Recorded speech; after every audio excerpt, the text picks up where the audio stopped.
what are the lessons you've taken away from immigration reform in the past that you think need to be addressed this time around? I think just going back to the question that you raised and what can we do, obviously given the state of the economy and with the right now some of the estimates being that just in 2009 anywhere between 5 million to 10 million more people would be laid off.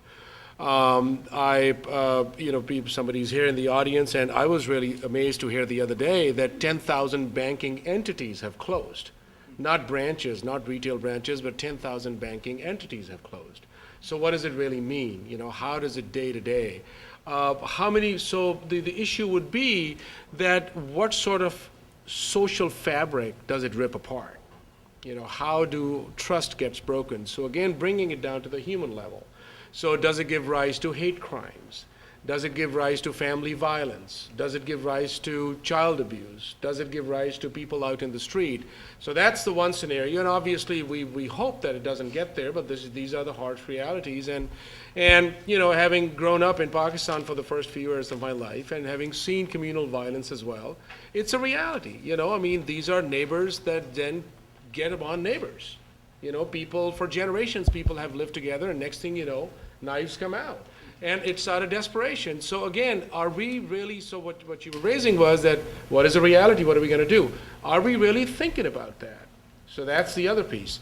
When you have middle management people, up until now, immigration and immigrants, well, they do those jobs. But then the debate shifted into, they are taking our jobs, or whose jobs? Then the issue of outsourcing goes in. Well, now middle management and upper middle management is going to get the brunt as well. What sort of jobs? So how does that play out in our social networks? How does it play out in our streets? So I think it's really critical that when we are looking at these things, we need to be thinking more deeply. We need to be unpacking all these complexities. That how does it really, at the end of the day, affect neighbors, human beings?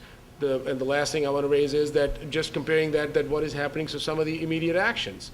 Bill, and I hope Bill is right on all counts, but those are, how do we retake the ground that was lost because of executive actions? Let's not even go to the legislative issue yet.